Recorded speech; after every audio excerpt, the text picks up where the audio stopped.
Hi.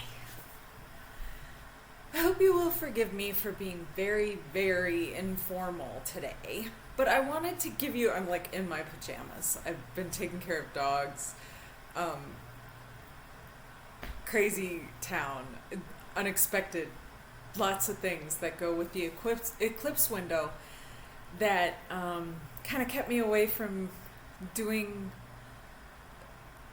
a couple extra videos that I wanted to give to you for Navratri, because this is a practice of understanding the goddess that I like to refine for myself every year, bringing me closer and closer to nature, which in the Vedic Samkhya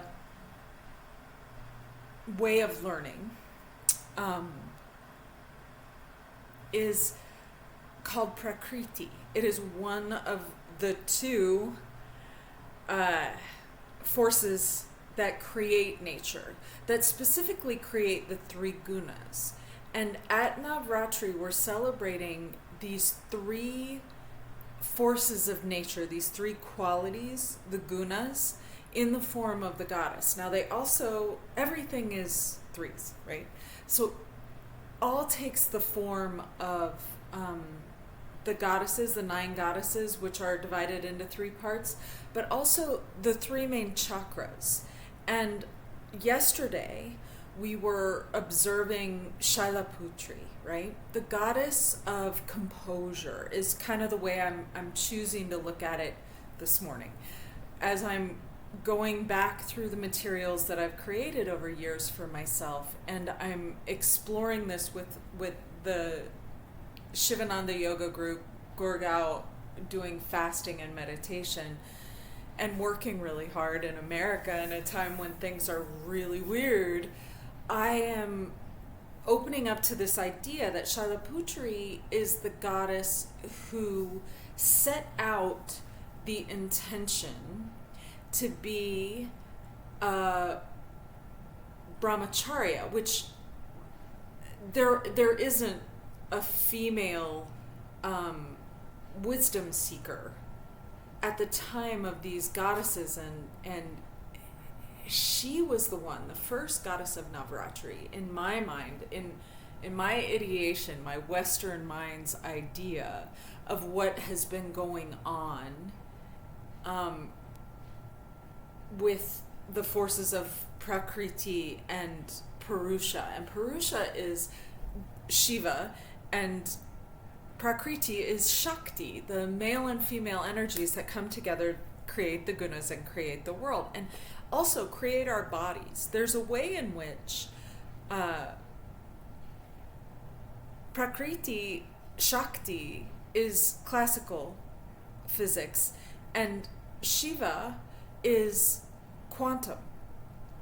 And these two ideas are pointing us to a new paradigm now.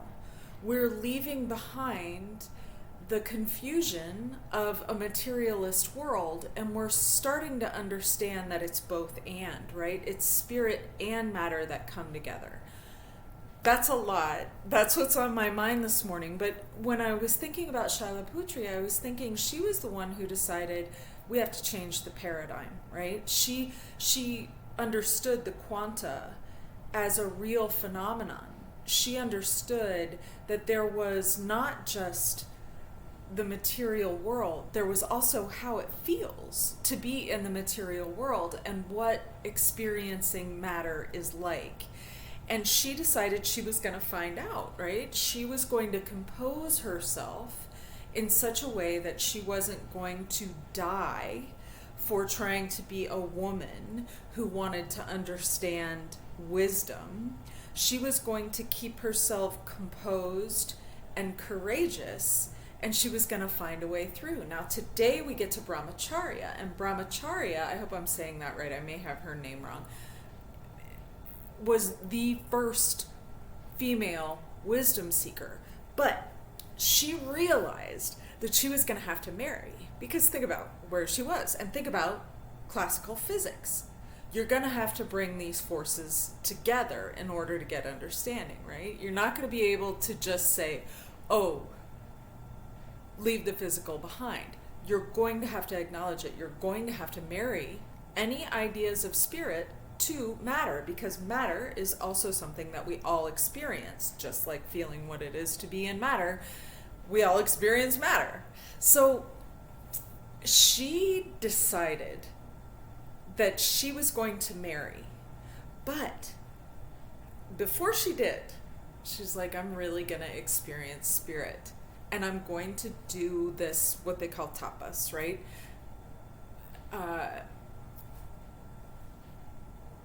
Exaggerated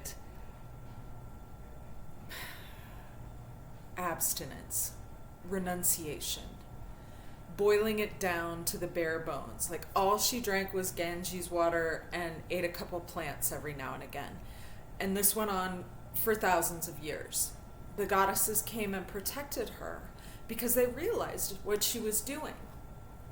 And she was beset by demons, all kinds of problems when you decide as a woman that you're going to do this thing that you're not allowed to do without a man.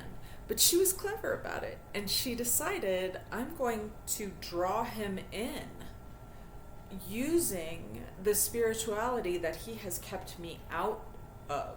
I am going to embody it.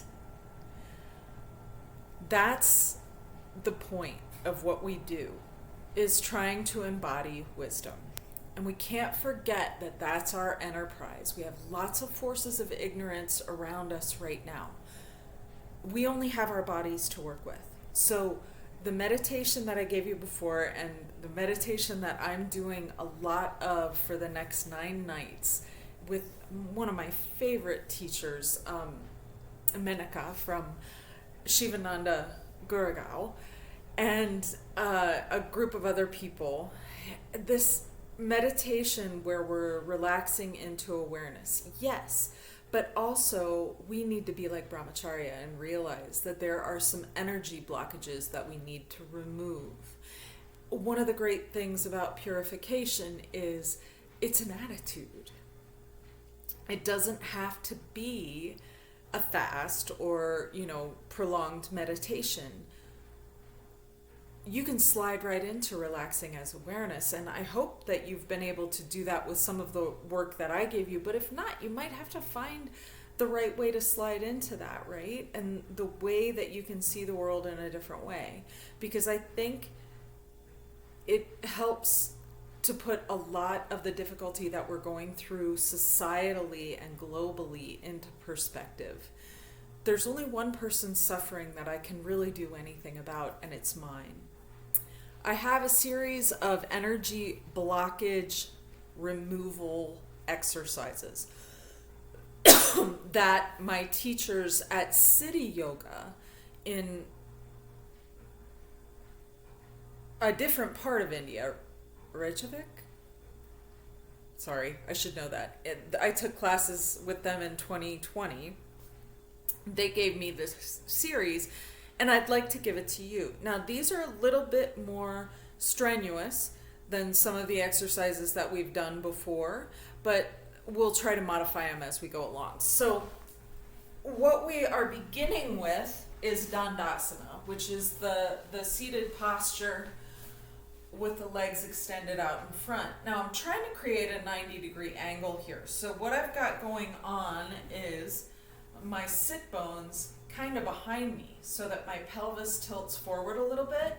My feet, you can't quite see them, but they're pronated. They're pointed toward my heart a little bit. And if that's really hard for you, you don't have to go that far. But all we're going to do here is pretend like we're pulling a rope. So we're going to inhale and take the arm up, and exhale and bring it down into the lap. Inhale, exhale, inhale, exhale, inhale, exhale, inhale, exhale, inhale, exhale, inhale, exhale. Good. Keep going. A few more. And you can just do this until you kind of feel complete. As many repetitions as you want to start with, And then go ahead and build on it if you want to. You know, if you have a sacred number like 8 or 7 or 12 that suits you, or you want 108, that's another great sacred number. And you can pull rope as many times as you want to. Now we're going to row a boat. And I want to do this 10 times because I don't want to just keep going. I wanted to give you the explanation there. But we're going to inhale, raise the arms up, exhale, pull the oars forward, and then pull them back. And only go as far as feels comfortable in your body. Kind of try and keep your back a little bit straight if it feels good to you. We don't want a huge curve in the body here. We're working with that Muladhara chakra that we were working with Shailaputri yesterday. Today we're going to start working with our second chakra. And one more.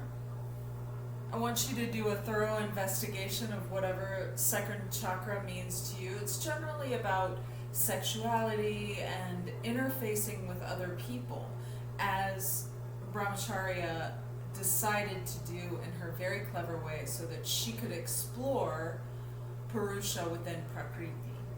Okay, now we're just going to go backwards with that boat, going back out to sea. And just let the hands kind of come all the way down toward the hips, beside the body. You're clearing and cleansing your aura with this, so keep breathing. Inhale, raising up. Exhale, falling forward. 3 more here, please.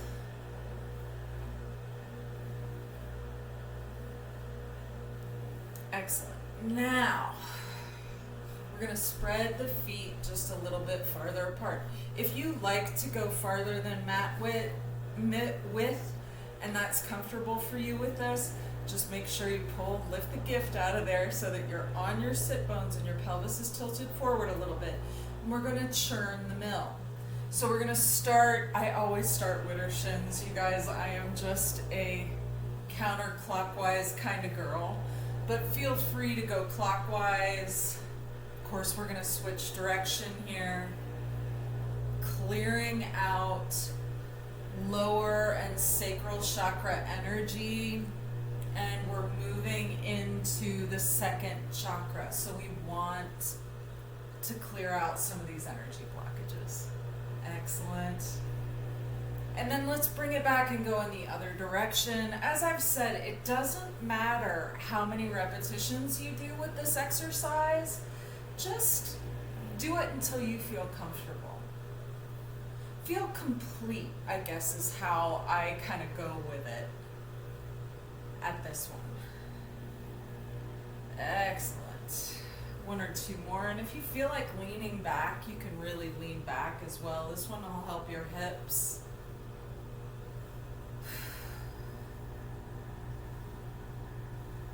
Okay, I feel very complete with churning the mill. Now, this next one, maybe not accessible for everybody because we're going to start from Malasana. So if you can't move into this position, if you can't yogi squat, I'm going to back up a little bit, show you that my heels are on the ground here and I'm fairly comfortable with that. If you're not, just take your mat or a pair of bricks, put them under your heels and see if you can squat down into a low squat from there. If a low squat is not possible for you, that is just fine. You can be in this position, but it's gonna be harder. If you can't sit back into the heels, it's going to be a little bit more difficult. So from Malasana, with the hips below the knees, we've got the elbows pressing into the knees just to start, and then we're going to chop wood. So we're going to inhale and take the arms up, and exhale and bring them down. This one's hard. I'm not going to do a lot of them. 10 maybe. Inhale, exhale, right? 4, 5, 6, and if you feel like stopping, just stop. 9 and 10. Very good. Now, from here, if it's accessible to you, kind of raise into it a little bit and wiggle from knee to knee. Only if this works in your body and only if it works for you. Very good. All right, now we're going to do just a little bit of cat-cow because we want to continue working into the energy of the spine and moving the energy blockages out of the body. So I've got my hands, I'm going to do it this way. I've got my hands underneath my shoulders. My knees are on a double padded mat here. And I'm just going to inhale, look in front of me, and drop my pelvis forward so that my back really arches. On the exhale, I'm going to round my back. I like to inhale and arch and exhale and round. If you like the reverse, you can do it that way. Inhale, arch. Exhale, round. Inhale, arch. Exhale, round. Let your low back and your shoulders feel good. Inhale. Exhale. Good. Inhale. Exhale. And then let's do flat back here. And then on your exhale, turn and look over your right heel. Inhale, come back to center. Exhale, look left. Inhale, back to center. Exhale, right. Inhale, center. Exhale, left. Inhale, center. Exhale, right. Inhale, center. Exhale, left. Inhale, center. Exhale, right. Inhale, center. Good. Exhale, left. And now from here, I'm going to spread my knees out even wider. Bring my toes together and drop my forehead down for child's pose. I want you to get into a nice position here where you feel like you can breathe. And your hips, low back, and body feel comfortable. Like I'm very comfortable today, just being myself, sharing what a morning in Navratri is like for me with you. And then bring your attention gently to your breath. And as you exhale, I just want you to pretend, think, imagine that you are letting all of the tension, the blockages, and the difficulties that may be in your body, stored in the body, waiting for release, to just drain out of your third eye chakra and right into the body of the mother. Right into the earth. Even if you're on the second or third floor of a building, it doesn't matter. Your intention to bring that to the earth, to release it into a place where it can be recycled, where the stuck energy can be used for some other purpose than obstruction.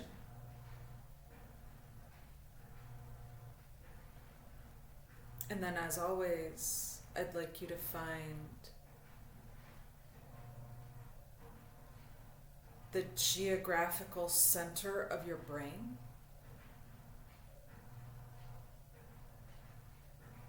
And from there, drop down, release the tongue from the back of the mouth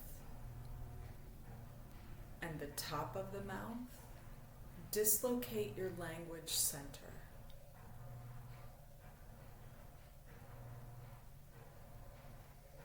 Bring your attention into your heart center and let your heart expand out in all directions.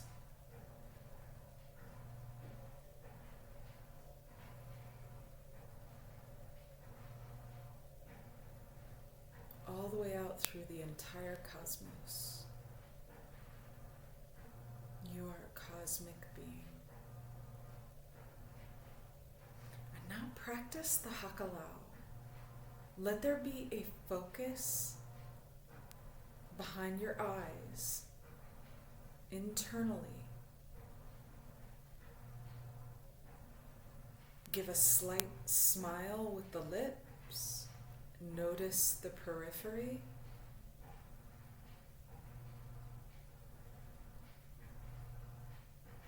The mind is calm. The emotions are calm. And from your awareness of being aware, relax back into awareness itself. You are already awareness.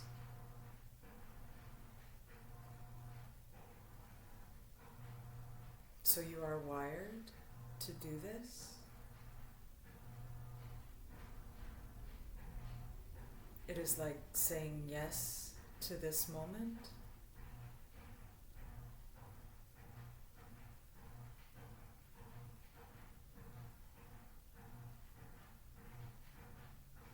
And everything that is in it.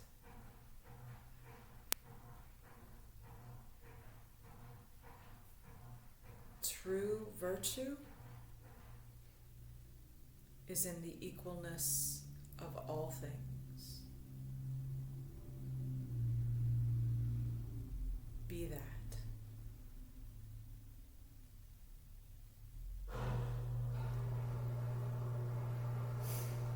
Feel free to stay here for as long as you like. My washing machine is giving us music. Forgive me for not noticing before. I do get so excited about engaging these topics. More on the three gunas as we go along. Thank you very much for your attention. Hari Om Tat Sat.